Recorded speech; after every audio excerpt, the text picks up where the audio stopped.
우리가 육아, 뭐 부모 교육 이렇게 할 때 감정을 수용해 주세요, 인정해 주세요 이런 얘기 정말 많이 들으셨죠. 아, 쉽지 않아요. 예, 말이 쉬울 것 같은데 쉽지가 않아요. 그래서 이런 기술들이 실제적으로 잘 이루어지지 않는 거, 우리 도덕책이나 나오는 거 아니야? 이렇게 생각이 드실 수 있습니다. 우리가 상대의 감정을 수용해 주는데 더구나 어린아이야. 그죠? 이랬을 때 참 어렵거든요. 근데 차근차근 이번 영상에서는 이게 왜 어려웠을까를 짚어보면서, 이제 보시는 분들마다, 내가 거기에 해당이 되는구나. 이거를 좀 체크해 보시면 도움이 되지 않을까 싶어서 이번 영상을 만들어 봤습니다.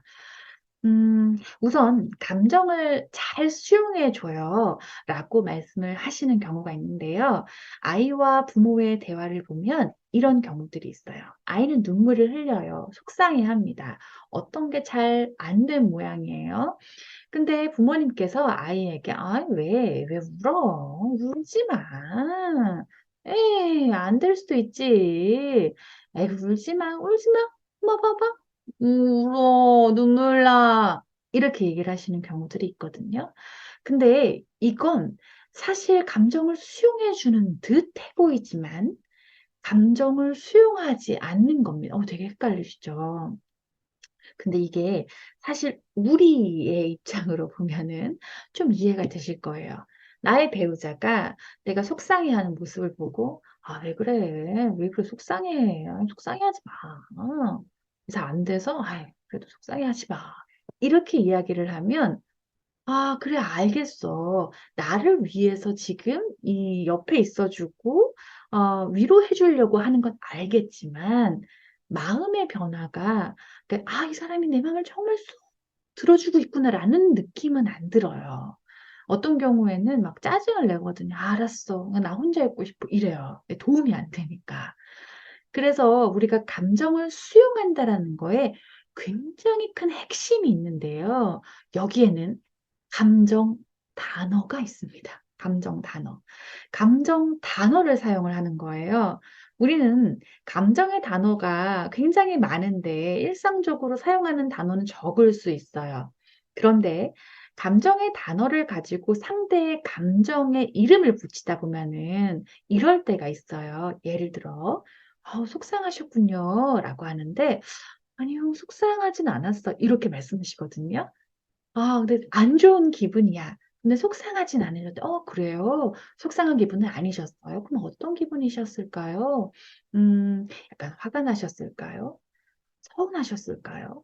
공허한 기분 때문에 무기력해지셨을까요? 이렇게 말씀을 드리면 그 중에서 맞아요. 서운했던 거예요. 이렇게 말씀을 하시거든요.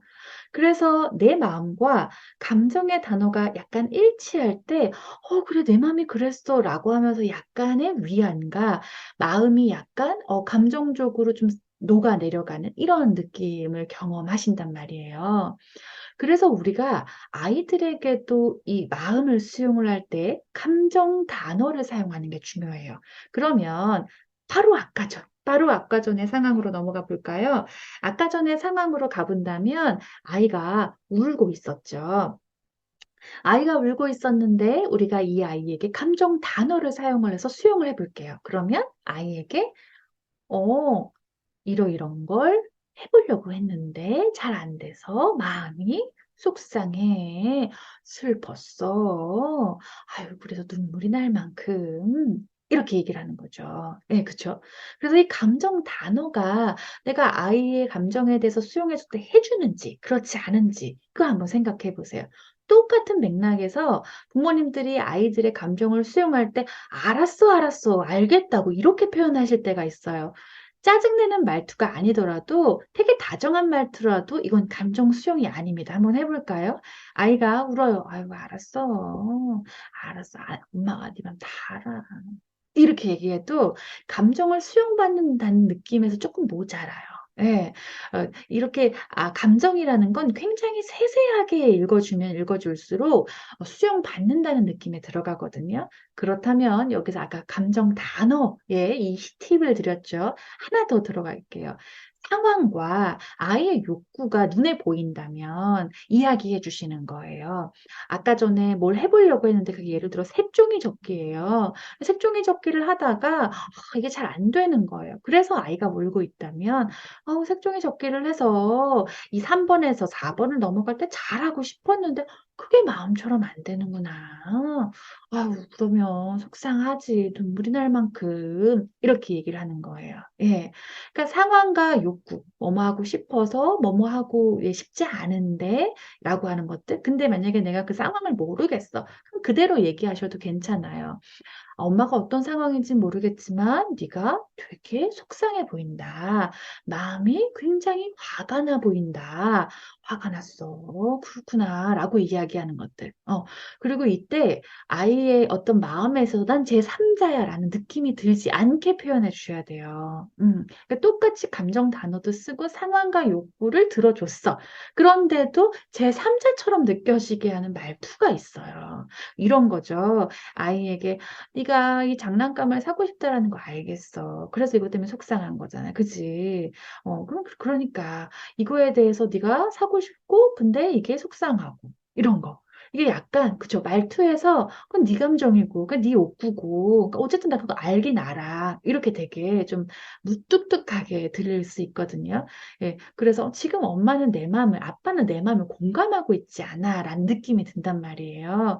그래서 차분차분 아이에게 욕구, 감정, 감정의 단어, 그리고 상황, 이런 것들을 세세하게 읽어주시는 게 감정 수용의 일단 팁이에요. 자, 그런데 우리가 음, 이런 게 굉장히 자연스럽지 않아요, 나는. 이렇게 말씀하시는 경우들이 있어요. 가끔 이제 우리가 아이들을 키울 때 교육이나 어떤 여러 가지 뭐 상담이나 아니면 요즘에 많은 매체에서 이런 영상에서 도움을 받으시잖아요. 그런 것들을 정말 열심히 보고 익히는데도 잘 안 돼요라고 말씀하실 때가 있어요. 왜 그럴까요? 이렇게 물어오시는데 사실 아이를 키우는 것 역시도 누군가를 대하는 거예요. 예. 우리가 내 아이니까 그런 느낌이 조금 덜할 수 있는데요. 이것도 관계에 해당이 되죠. 그렇다면 내가 이제껏 살아왔던 관계를 한번 들여다볼 필요가 있어요. 근데 단, 이제, 자녀와 부모와의 관계의 차이점은 다른 이제 타인과의 대인 관계. 그러니까 뭐, 사실 부부 관계도, 그죠? 예, 뭐, 연인이 되었다가 부부가 된 거잖아요. 이것도 관계에서 이제 좀 더 발전된 관계로 온 거라고 볼 수가 있는데요. 우리 아이가 이 특징은 어리고 미성숙하고 그리고 또 하나는 내가 돌봐야 하는 그리고 가르쳐 줘야 하는 어떤 관계가 좀 특이한 점인 거죠. 근데 어쨌든 서로 대하는 상대가 있는 그런 관계라는 거예요. 우리가 이제까지 살아왔던 모습들을 한번 잘 떠올려 보도록 할게요.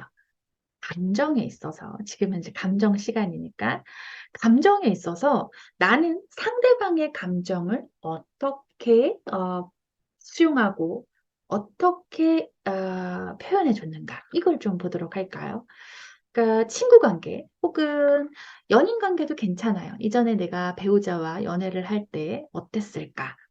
일단 자기 표현이 있을 거고요. 수용이 있을 거예요. 이 두 가지도 잘 이렇게 한번 잘 찾아보세요. 어떤 상대가 있는데, 뭐, 친구라고 합시다. 막 울어요. 속상해서 이런저런 일로 토로하면서 막 속상하다고 말을 하는 거예요.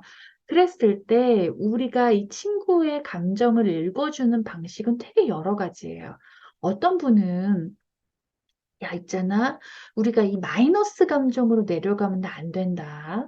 플러스 감정에서만 나는 살 수 있어. 라는 분이 있어. 그래서 분위기를 살리고 살리고 살리는 분들이 있으세요. 음, 그래서 상대가 속상해하면 이렇게 이야기를 하죠. 울고 그래. 울지 마. 야, 우니까 더 예뻐, 더 예뻐, 예뻐. 아유, 많이 먹어, 많이 먹어. 이러면서 분위기를 팍 한껏 올리려고 하죠. 그래서 이런 분들이 분위기 메이커기는 해요. 그런데 깊은 감정, 좀 마이너스 감정, 이렇게 하면, 왜 저런 감정을 꺼내고 그래. 이런 생각이 들거든요. 그래서 우리가 일상을 살아오면서 감정은 혼자서 해소하든, 아니면은 이제 내가 이제 욱한 감정에 폭발할 때 그 감정들이 막 휘발되어 나오는 그런 식의 경험들로 살아왔던 거예요. 근데 아이를 마주했어요. 세상에 아이는 오만 감정을 정말 아주 생으로 막 여과 없이 다 보여주죠.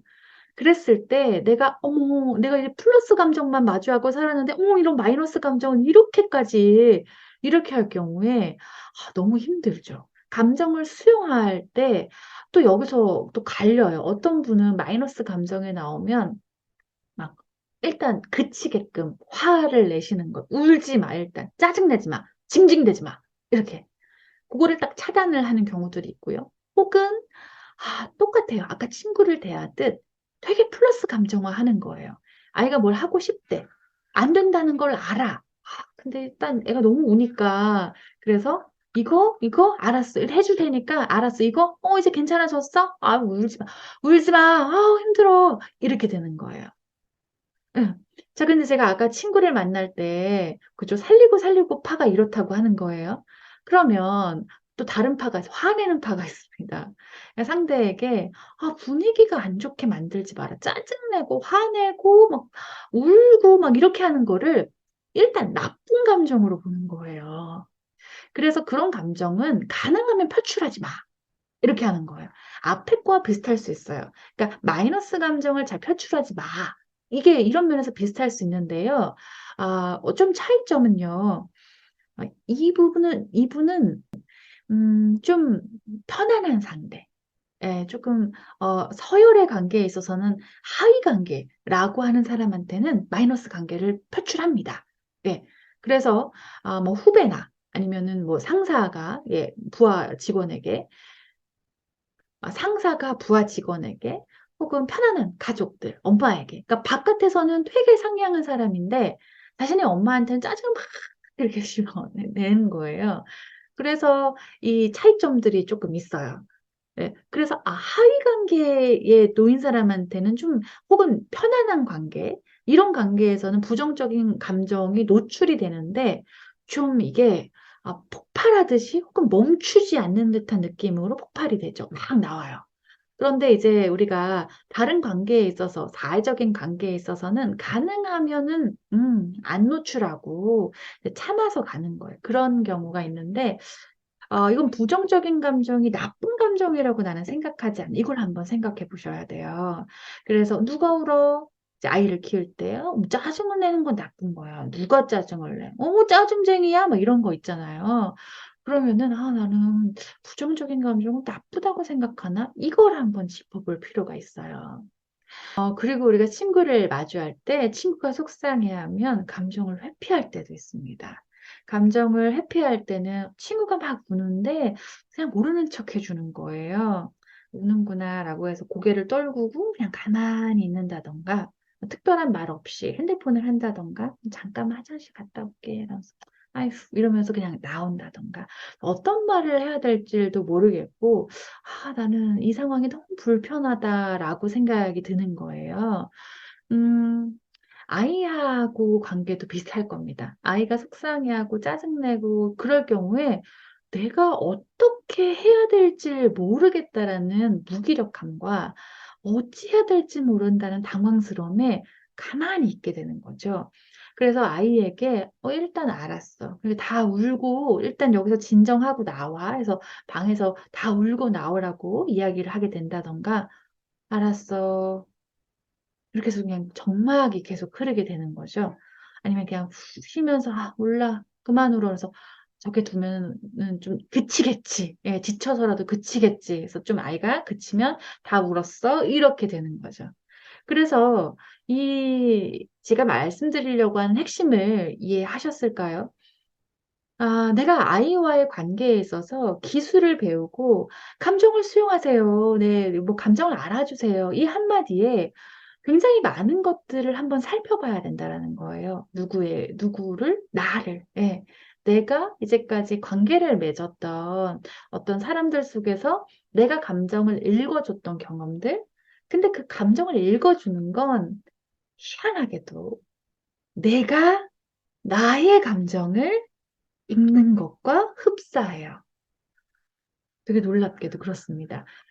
그러니까 어떤 분은 자신의 감정이 좀 내가 속상하고 억울하고 힘이 들고 이렇게 했을 때 아이고 그래 이게 참 내가 이거 되게 중요하게 생각하는 부분이라 내가 지금 되게 속상한 것 같다. 이렇게 그대로 받아주는 경우가 있는데요. 이런 거 가지고 내가 왜 이렇게 속상해하는 건데 이해가 안 되네. 내가 나에게도. 그쵸? 몰라. 몰라. 생각하지 말자. 그쵸? 그냥 뭐 넷플릭스나 보자. 이렇게. 내가 나에게도 그 감정에 대해서 감정과 감정이 마주했을 때 다른 거예요. 그렇기 때문에 우리가 아이의 감정을 마주했을 때도 야, 내가 이제까지 나하고의 관계, 혹은 나하고 진짜 친한 사람들하고 관계도 이렇게 살았어. 근데 이 감정의 그 바닷속에서 나 여기서 어떻게 헤엄을 쳐야 될지 몰라. 어떻게 대응해야 될지 몰라. 이게 되는 거예요. 때문에 평상시엔 잘할 수 있어. 내 스트레스나 어떤 내 컨디션에 어떤 상태가 굉장히 좋을 때는 아이의 감정을 수용해 주는 게 어렵지가 않을 수가 있어요.